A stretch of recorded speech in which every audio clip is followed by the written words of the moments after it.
We live in a fantasy world now. Reality has been destroyed. This is the time that we really need to pay attention. The probabilities are overwhelmingly on gold's side. That is the best environment to see gold increase its value.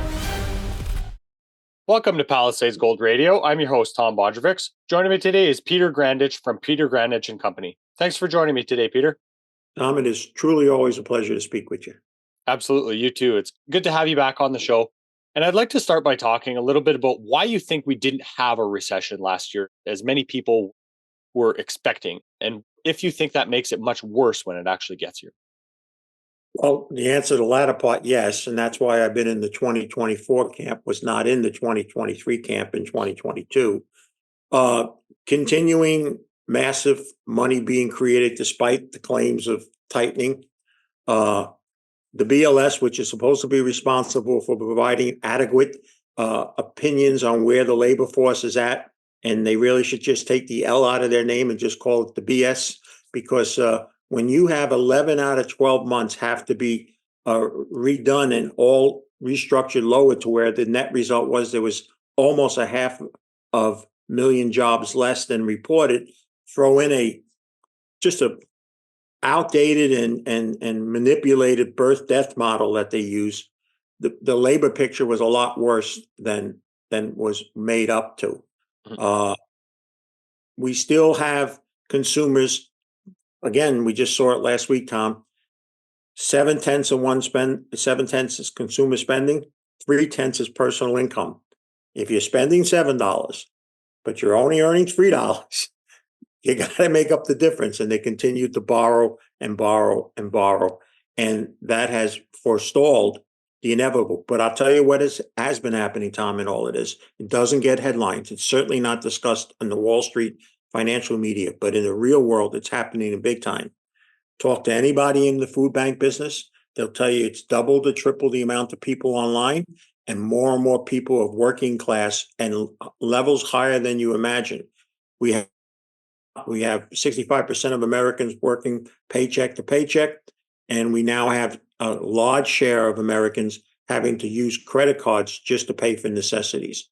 So, Tom, the answer to the recession question is, it's not if we're going to have a recession, it's when, and they can talk about soft and hard, but I've never understood when you're out of work, how it's a soft recession. It's a recession, end of story.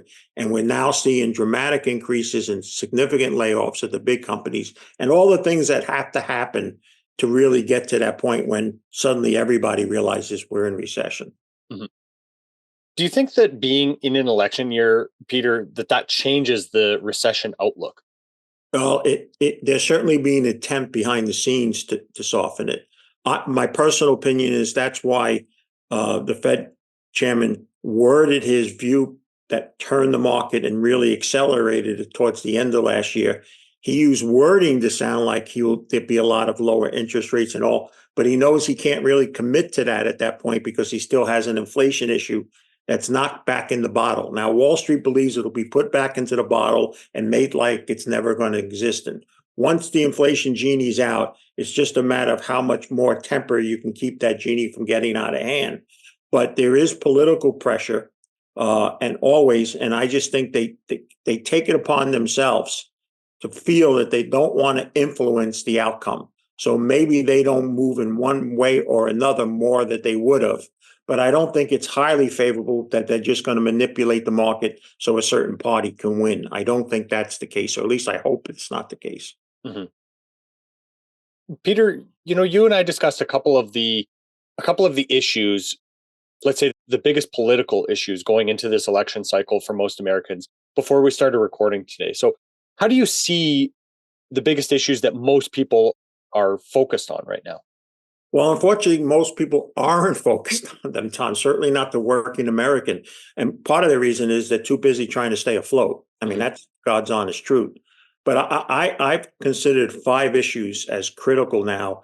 And to me, to say that within 3 to 5 years, we will be in a social, political, and economic environment here in the U.S. that will rival the Great Depression in terms of people having to go through very tough times. But unlike the Great Depression, we won't have the moral backbone that the country once had to help each other. And it will be an inflationary exit out of it, not a deflationary exit. And those 5 issues are one that's people tired of hearing about, but it gets worse and worse, even though they're tired of hearing that. And that's the debt level. 34 trillion now. Congressional Budget Office, we're going to 50 trillion in 10 years. Now they're down to 7 or 8 years. How do we start to pay the interest expense on that? It could be as much as half of revenue from last year from what the government did. The second problem, and it's a combined issue, a retirement crisis and an aging issue. 65% of Americans are not able to save and only can go paycheck to paycheck. They are going to become more of a burden. They're going to look for more government assistance as they get older and have to continue working and so forth. And then there's going to be a battle between those who are young and being taxed higher and higher and saying, why is these older people getting all these special medical coverages that we're paying through the nose? And those older people going, well, I worked real hard and I'm due it. The third, which is moving up close to becoming the number one in the last few weeks, Tom, is the immigration invasion. Now, I'm not here to discuss the political aspects of it. I'll just say this. Yes, I'm certain there's bad people coming through. But even if most of the people are just regular people just trying to leave a very, very bad situation because they heard somewhere where it's better, remember, they're all coming with just their shirts on the back. They're only bringing liabilities. They're not bringing assets. And that's going to add to the burden some of the things that we already have. The fourth, then, is the one that Wall Street just scoffs at now. Tom, if you try to have any discussion, I still have a few friends that are mainstream Wall Street, and they laugh when I bring this up. And I tell them, listen, the BRICS and what they're doing within 3 to 5 years is going to be more to world trade and how it happens and doesn't happen as the Industrial Revolution impacted world trade. And they look at me and go, what are you, crazy? I go, trust me, it's coming. And then the fifth, which you would hope was fixed because all these other issues I spoke about will be put into their laps. And that's the political paralysis we now have. Not only do we have 2 parties that can't work with each other, but we have people within each party who can't work with each other. So it's impossible. And Tom, I don't have any product or service in what's left of my livelihood that benefits from taking this. And as I told you before we started, for our planning group, for every 10 people I sit down with and share this story, 9 look to see how they can get out of the room, and 1 stays and says, yeah, I agree with you. What can I do about it? Well, absolutely. It's something I think that is a very uncomfortable, truth to look at. But we need to be, looking at it and analyzing it and trying to understand what the best way to preserve our wealth and mitigate some of the damage that is coming for most Americans and most people around the world, I think. But I'd like to pick up on a thread that you mentioned earlier here. You said that Wall Street thinks that the Fed is going to be able to put this inflation genie back in the bottle. Why do you think that Wall Street believes that? Is it because of the market that has trained all of these financial advisors that are now in that business? I'm going to answer sarcastically, but it's the God's honest truth as far as I'm concerned. I believe you can take the average financial advisor from the simple one that's working in some brokerage firm all the way up to the talking heads that you'll see on the major networks all the time. You can toss them off the Empire State Building and all the way down, they'll all say the same thing. Hey, so far, so good. And that's the attitude they have. And here's why I know that for a fact. What propelled me into the national stage 30-something years ago, I'm about to celebrate 40 years ago, was when it was a head of a market strategist for a New York Stock Exchange firm. I forecasted a crash, and they told me retract it or resign. And they went into the reasons, and they gave very valuable reasons from a sales standpoint of view. I'm convinced, knowing that's the case, that the biggest known strategists we know for the biggest firms that we see on TV all the time could have the angel Gabriel visit them in the middle of the night, tell them, God has sent me to tell you the market's about to crash. They would go down to their office and be told there's no way you can make that as a recommendation to people.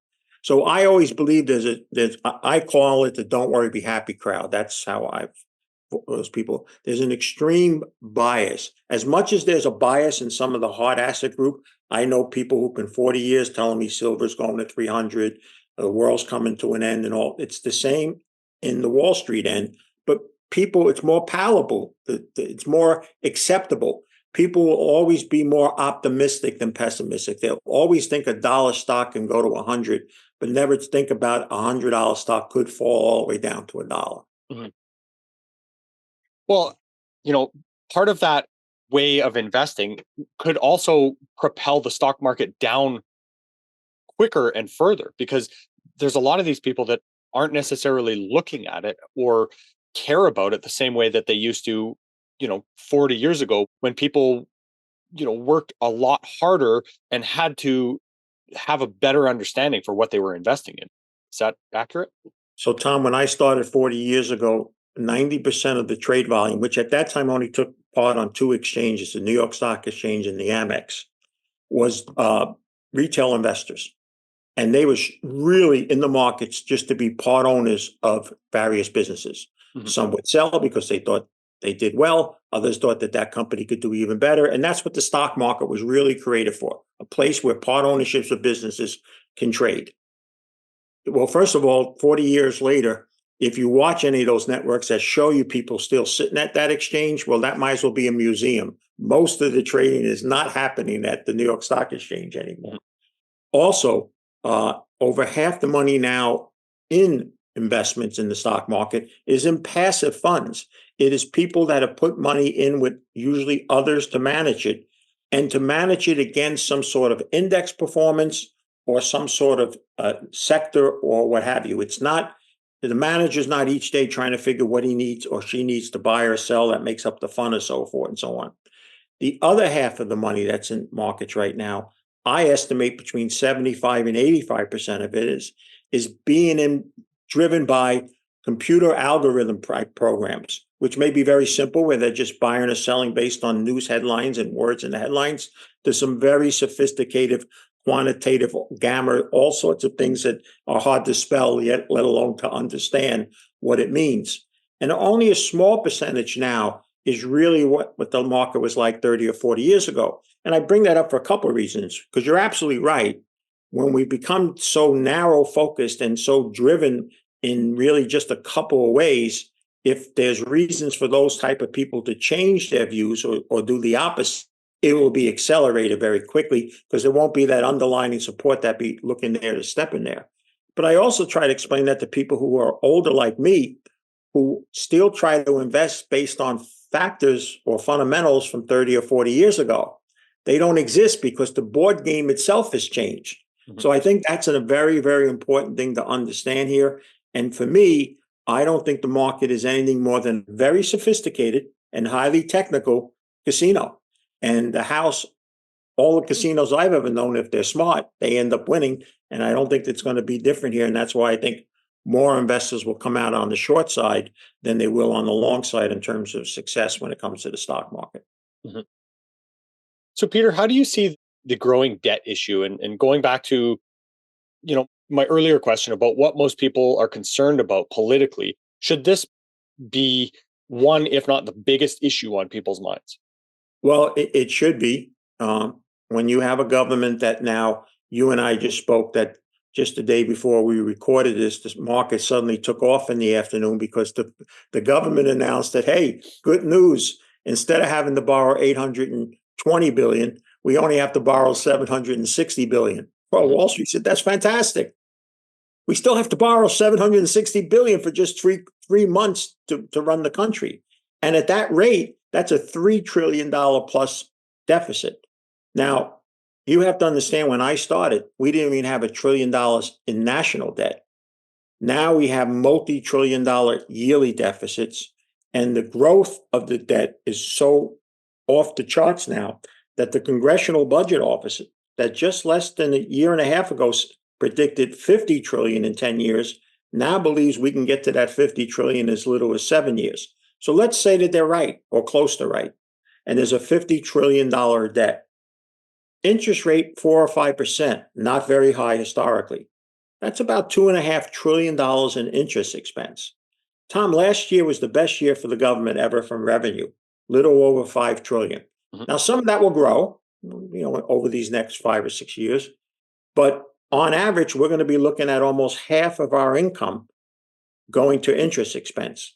can't exist. You cannot function as people have grown this country to be as when half of your money is going to pay interest expense. And let me make one other side note, another negative, which a long line of negatives thanks to this current administration.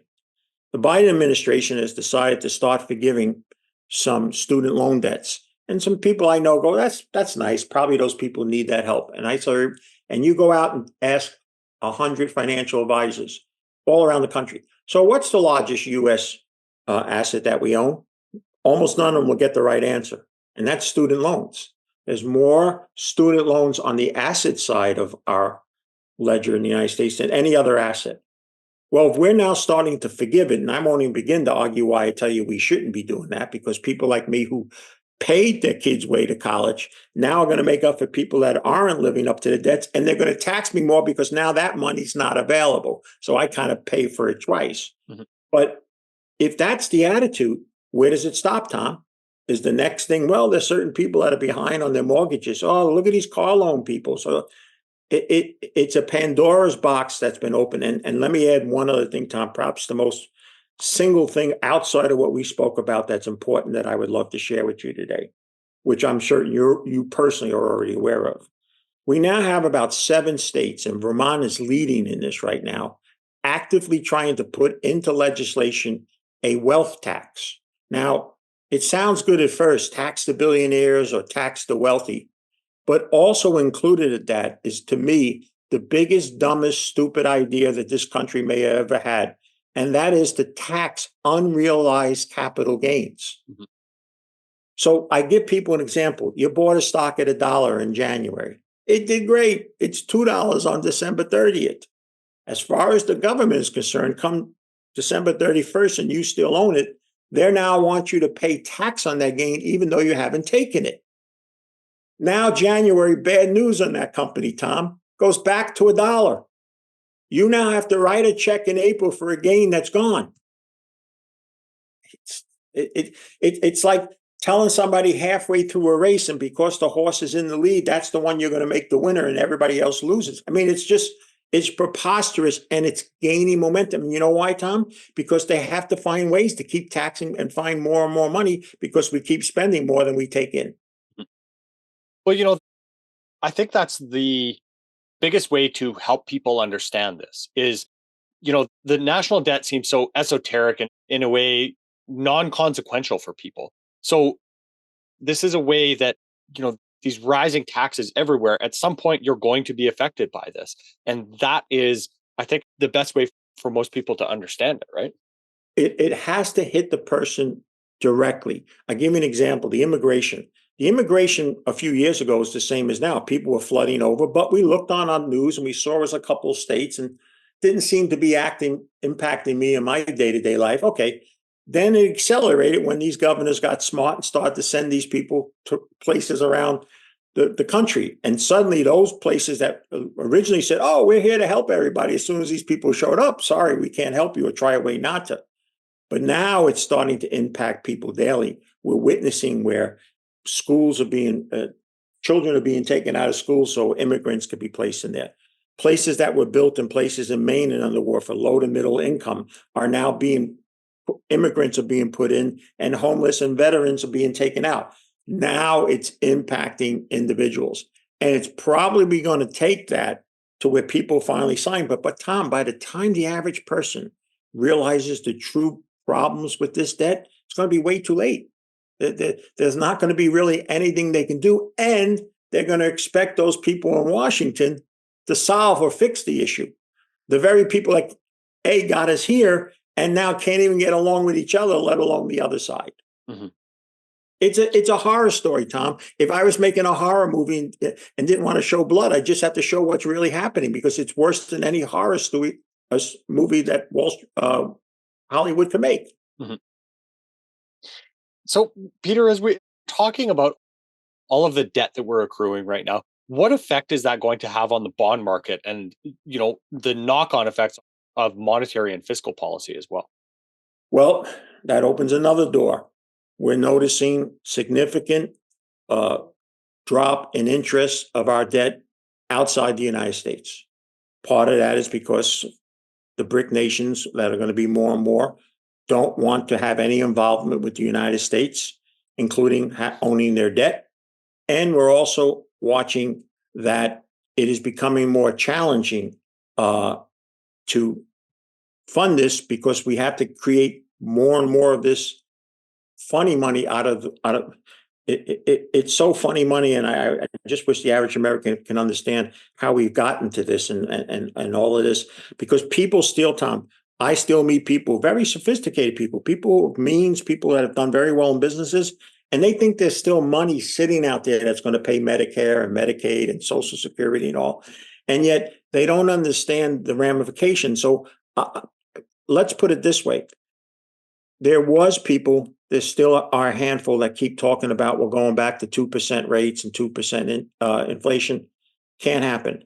And one of the other reasons, Tom, other than the genie out of the bottle, is as less and less people around the world use the dollar, like the BRIC nations are doing, those dollars still exist. Mm-hmm. They don't go away. So what do? They come back to this shore. And then you have the typical inflationary problem of too many dollars chasing too few products. So I don't see the bond market getting back anything to what it once was. It can be at times lesser of two evils, especially now. I certainly wouldn't put my life savings or my count on my retirement into some of the NASDAQ things now, given what they could lose in value. And I'd sooner take the risk of just taking a 4 or 5% T-bill or T-note for a few years. I think that's far lesser of the two evils. Mm-hmm.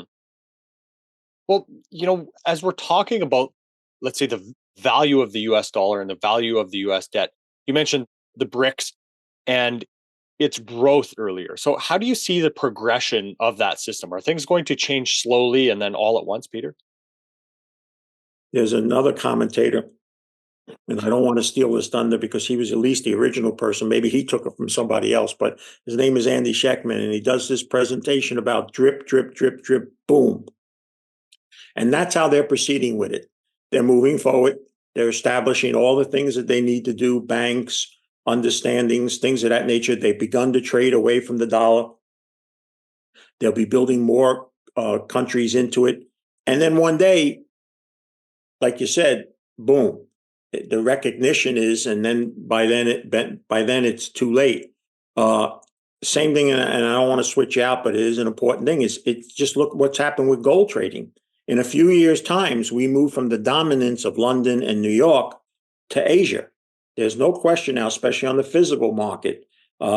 Asia is growing more and more as the place where demand and people are going to. We even had the London Metals Exchange now talk about they need to get into Hong Kong and open up there because the power is leaving the West in a lot of ways. The United States is not the only one facing that. So I just think that they like to stay out of the news.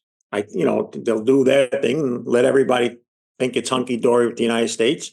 And they just keep moving forward and forward. And something that was just laughed at when they first formed, now when 30 and 40 countries are saying that they want to join, and the Saudis not only have joined, but for the first time ever said that they would publicly take something other than dollars.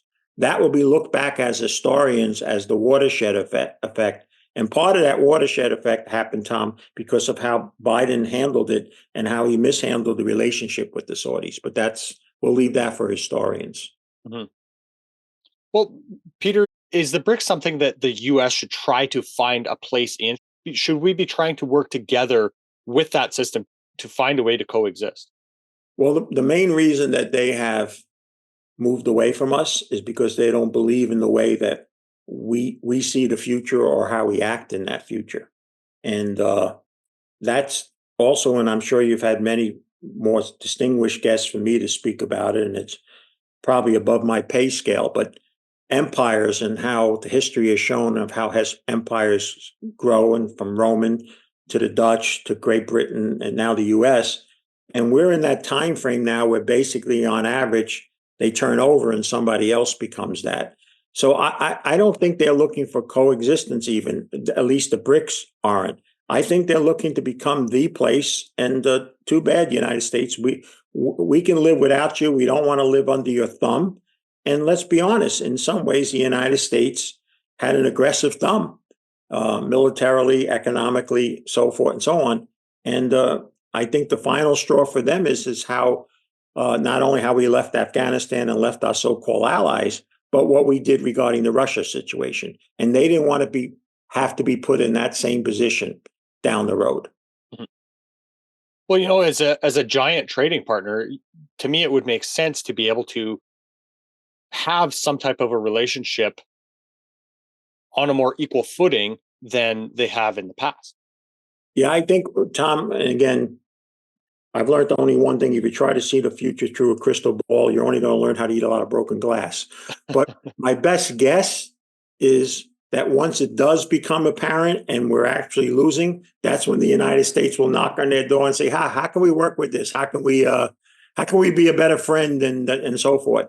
But we're not even close to that. We still think, or we have a group in Washington that thinks we're the world dominating effect and press a button, send some airplanes, et cetera, and we're long past that stage. And quite frankly, when I look at some of the people that make up the military, and many of them dressed as women or believe they're women and all this kind of stuff, I don't know if we have even the same military force that we once had, or the ability to handle things. And that's important because in world trade, there's an old saying, whoever controls the seas controls world trade. And there's no question now that the once dominating U.S. Navy in all its powers is no longer that case. And so all the things point to the United States ending on the short end of the stick when it comes to world trade down the road, Tom. Mm-hmm. So as this change occurs, Peter, do you see less demand for U.S. stocks as well from the rest of the world? Well, it's interesting you say that because while my job is just macro with our planning group, I have noted since the new year began that for those who do want to look at equity, non-U.S. stocks valuations are compelling compared to U.S. valuations. And in some instances, the spread has never been greater in certain emerging market valuations versus the U.S. So if one wanted to be in general equities, for me personally, I don't if they're not resources. But for those that do, there's certainly far less risk, or at least better valuations based on historics outside the U.S. The problem is it's kind of like a pyramid game. We still have all these players here that make up the financial service industry in the U.S. And they all think the same way and basically tell the same story. They may paint it different and use different actors for their commercials, but at the end of the day, they're all creating the same thing. We got this beautiful black box. Come with us. It'll fix everything that you need to reach whatever your goals are. It's when those people then themselves get hit and there's a substantial drop and it stays down. Right now, we have a financial service industry that basically has learned to drive on a one-way street. There's never been an extended period of time when buying and keep buying didn't end up working out. So you keep doing that. The problem will be is when things start to go more of a sideways, which I think we're in, because for the last 2 years, we're basically flat. And even though a certain segment of this current U.S. stock market, Tom, is up, a good part of it's not. And that's an early indication, fair warning to those that are betting the ranch, so to speak, on U.S. stocks right now. Unless this rally broadens and we see more types of companies participating, it's probably more dangerous now than it's been in quite a while, even though it can still go on for a little bit longer. Mm-hmm. So, Peter, what do you see as the best path, or a couple of the different paths to preserve wealth at this point? Well, you say a very good point, as you always do, Tom. One of the reasons I enjoy speaking with you. I believe now it's far more important for capital preservation than capital appreciation. No matter what your situation is, there was a period of time when you can go gung-ho for capital appreciation. I don't think that's the case now. I think conserve first and then figure out what, if any, you can put at risk for that capital appreciation. And we could discuss where possibly that could be. But I really think preservation, especially the older you are, because you're not going to have that recovery that a much younger person could have if we do get this bad period. You won't live long enough to see the recovery. The second thing I think is, and this is tough for people, and it took me 20 of my 40 years, Tom, to get to it, and that is less is more. To really live. I could, if I so choose, Tom, live in a bigger house and maybe have a better car, but it'd be far more expensive. And 20 years ago, I didn't care about that. It was important. What are people going to think? Look at my car. Look at me. I really think a less is more attitude. We don't need all the things. George Carlin did the greatest single skit ever about that too much stuff. It's worth watching. And then the third and most important thing is I've taken an attitude to be a live chicken versus a dead duck. I don't think you need to be a hero here, Tom. I really think it's okay to be not the first kid to jump off the mountain into the water. Let's see if the other kids jump and survive before we decide to do it. And I think once you've taken that and set that up, then there's, for those portion that can afford some sort of capital appreciation, there are still, I think, ways of doing it, but they're very narrow. To me, it's strictly within the natural resource world. Only there is where I'm personally seeking to try to turn a dollar into 2, 3, or 4. So why is that, Peter? I have turned 4 into 3, 2, 1. So I don't want anybody to think I'm only going one way. Mm-hmm. Absolutely. Well, I appreciate that humility there. But why is it that you're only focused on natural resources? Is that your, overall macro view that all natural resources or the ones that you're focused on are going to be the next things to appreciate in these crazy times or in this cycle? So the world, Tom, has not paid heed. Forget the climate change argument or anything of that nature, but the world has grown and has bet on growth, particularly in technology, without supporting the underpinnings that are necessary for that. And that is commodities. That's simple things like food, water. And then if we're going to use technology, you can listen at any given time, any of these experts on the talking networks talk about why technology and AI and all this is going to go. And that's all great. And then because of that, you're going to have a bigger home and a bigger car, and you're going to enjoy life and make a lot of money. But the metals that are needed to support all those things have been in somewhat of neglect mode for well over a decade. Mm-hmm. Certainly when I was more involved in the metals and mining industry, both from the money management side and then the corporate communication side, far less percentage of what used to go in compared to what went elsewhere has gone into these things. And at the same time, it's become far more difficult for those who still operate in that world to go and find and develop that, whether because there's certain places you just can't go because of the risk, political, economic, social, whatever it may be. And also some of the easiest of those deposits that make up those metals have been used up. Mm-hmm. And so to me, if you're going to just buy the argument that life continues somehow and some of these things and this greening effect and all works and all this other stuff, commodities are going to be in great demand. And there isn't a ready, ample supply when you start to look at the different ones. Normally, in past cycles, there was always enough copper that, all right, copper's allowed to go down because, there's still plenty of places we can get it and deliver it and satisfy everything.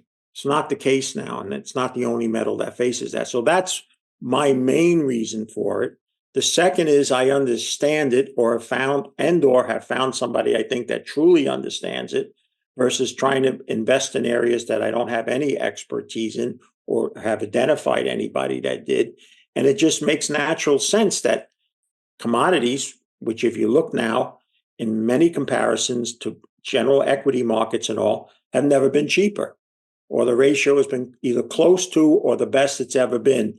And if you believe everything comes around and sooner or later everything goes 180, well, that's why to me it seems less risky, even though it's considered a risk area, than it would be trying to now pick out the best technology stocks that still may do well. Mm-hmm. So, Peter, if we could, let's dive in a little bit more into those particular natural resource areas that you are focused on. Is it gold? Is it copper, silver? What things do you find, mostly compelling at this point? Well, I'll tell you the market that should continue to go up, but I've moved away from it, not because I believe it's going down, but because I was one of the rare times got into something almost at the bottom that it moved so much that it was no longer undervalued in my mind, and that's uranium. I think the uranium market, the same argument that I made last year, exists, but the shares, especially because I decided to focus on the producers and the people that own it, did extremely well. And when I compare that now to some, especially even major mining companies, let alone the junior segment that's looking for the golds, the silver, the coppers, the zinc, they're just incredibly cheap, just like these uranium producers were a few years ago. So uranium would have been the answer in 2023. For me, it's not, even though I still think it can go up. So gold remains amply the single best, because I think the demand for it and the physical demand is going to continue to go. The second one would probably be copper, Tom. Although I think we should now not buy fully into this greening argument, where just a few years ago, everything looked like a slam dunk. Everybody was going to have an electrical car. Everywhere you go, there was going to be a windmill and a solar plant and all that. I think we're starting to realize, even if you want to still believe that, to get there, it's not going to be as easy or as quick as many people thought.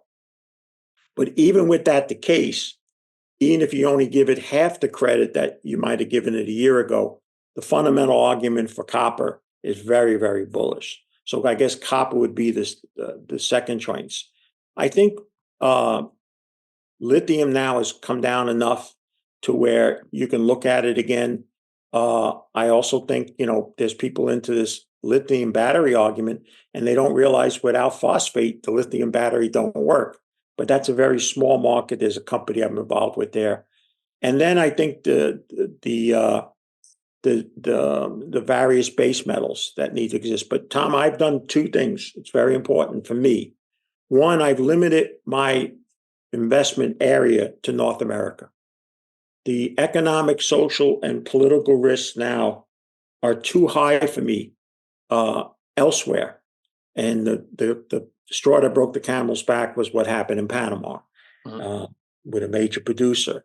And I've also limited my focus because I believe I identified somebody that, unlike me, has a much more brilliant mind in this industry, and then has all the other ingredients that I never found anybody else have: honesty, humbleness, puts their own money where their mouth is, intelligence, and a man of faith. And so whatever that gentleman is doing always interests me as well. But I still think that if you are fairly diverse, that you don't bet on any one company and have a portfolio of these things now, I do believe that dream of 5 to 10 to 20 bag is real now. And as bad as this market was, Tom, and I had the best year in uranium last year, and I had the worst year ever, period, for investing in the juniors. I think as bad as it was the last year or two, the next year or two will more than make up for those bad years.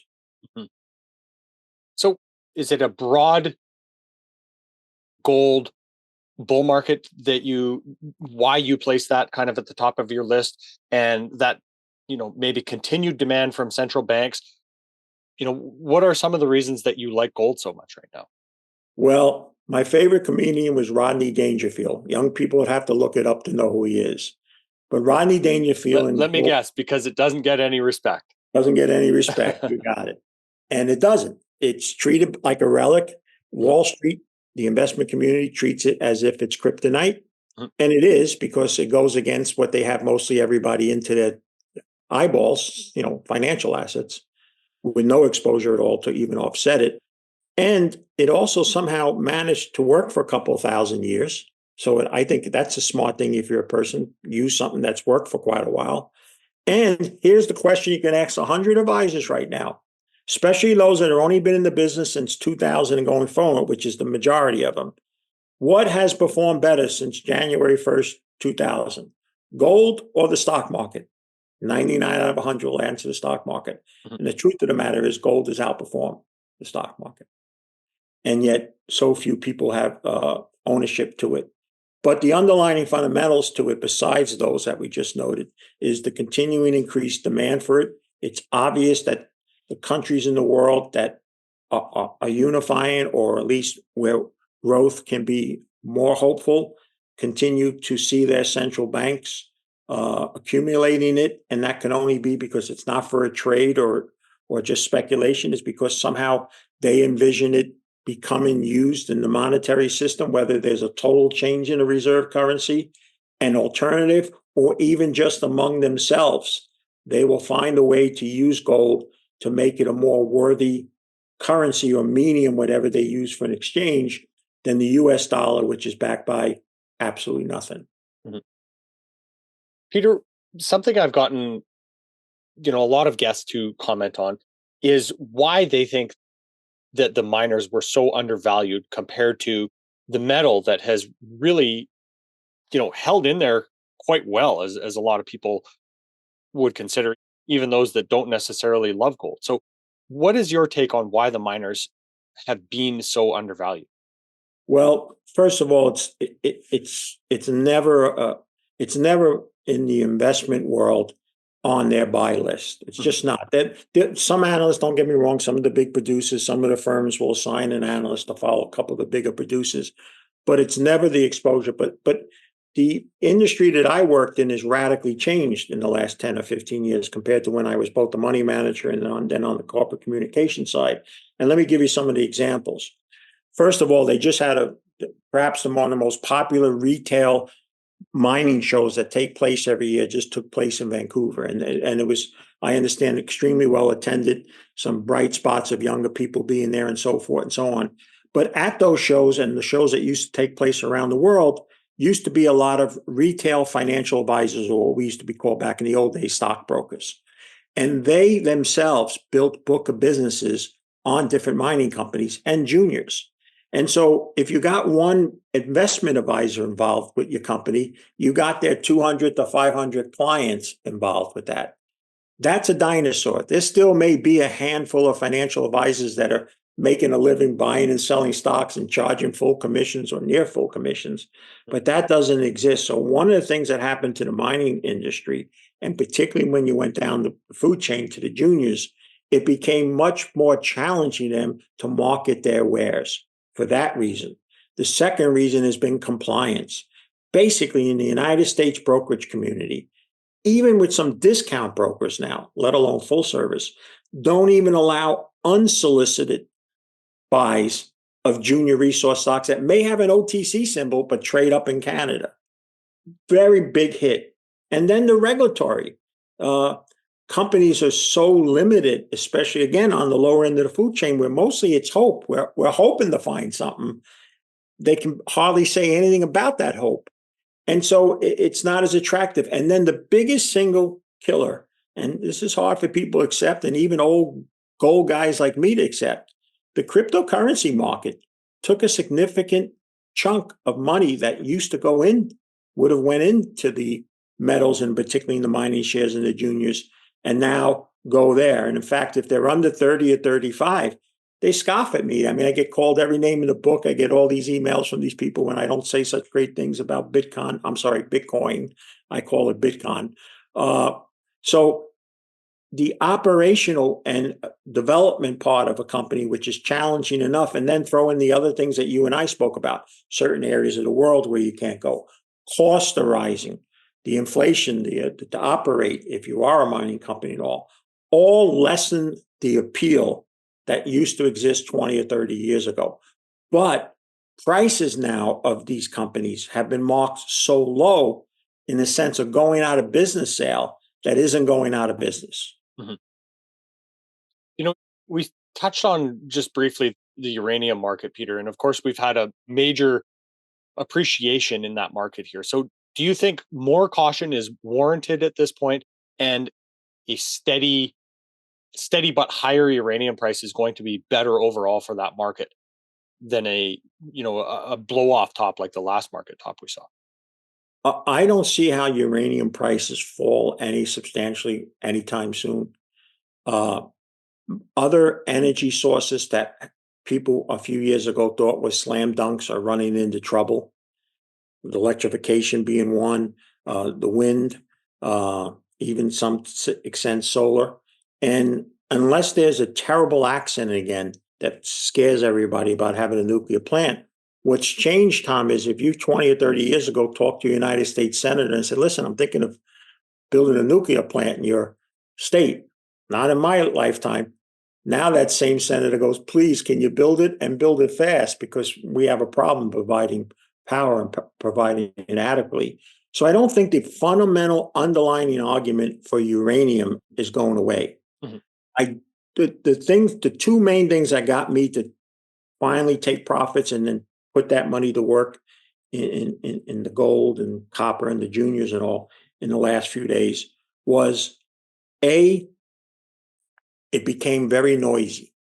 It was a market 3 years ago that the few people who still remained or talked about it just talked like this and hope nobody heard them, and to remind them that the last 10 years that they've been calling it to go up and it didn't.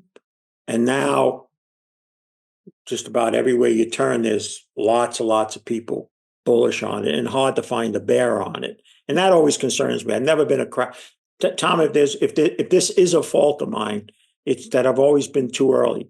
But one of the things a great trader told me years ago was it's better to be a few years too early than a day too late. And but A, and then B, I just think that while we can still see a higher price, there's not the leverage anymore. The producers and the people that own the physical bullion are nicely priced. They're not very overvalued, but they're not cheap anymore. Mm-hmm. And when I look outside of uranium and look at the other metals, they're cheap and some are very cheap. So for me, it was more of a valuation and take profits, not because I think the market is turning down some. I still think there's a reasonable chance for uranium price to get as high as 150. But we're starting to also know, and this was another reason why I moved out of my favorite stock, and they're probably one of the best run companies I've ever ran into in any industry, and that's Cameco. But one of the issues they have, and potentially there's a few other producers are out there, is the price has gone up so far, so fast, they don't have the ability to deliver on some of the contracts, and they got to go into a spot market where there's very limited supply. And I think that's helped push the price. And I think if that works out, we may not keep getting the same elevation or the rate of elevation that we had in last year. So for all things equal, and the fact that everything that we touched was either up 100% to 500%, and that old story about it doesn't count until it's sold is absolutely correct. Because I remember a lot of things that went up 500%, and a year later I was putting the certificate on my wall. Well, hopefully, there are some people that are going to be able to do the same, both in the uranium and the gold industry in this cycle that comes. Tom, let me just say this. I'm not saying this is a top in uranium stocks, but just for me, I have this philosophy, Tom. It was given to me by somebody many years ago, great Wall Street person, long since passed, but still valuable to what he said. And his view was, Pete, you should start to sell when you couldn't first buy. Doesn't mean you sell, but if you couldn't first today, forget whatever the story was, could you take the money today and first buy it and have the same attitude you had when you first buy it? For me, that's not the case. So that was one of the first reasons to move on. But I'm not here to say that they can still go up, but there are other areas that I feel have more percentage chance of going up, more higher gains, and less risk of principal now. As much as crazy as how low that junior resource market is, I do believe that's the case. Mm-hmm. Well, absolutely. It's not, I don't think that you're saying that it's at a top. And I think it's interesting to try to really look at that market, and now being able to retrospectively look at it, try to understand, the fundamental deficit issue that we had for so long, when that started to really matter and what actually drove this market up. I think a big part of it was just those pounds being taken off of the open market, and that shortage really being recognized by both the utilities and the rest of the investors that were looking at that market, right? Great, Tom. I couldn't have said it better myself. And when people say, well, when will you know it tops? When the physical people, because remember, as good as they've made profits, it won't count until they sell that. Mm-hmm.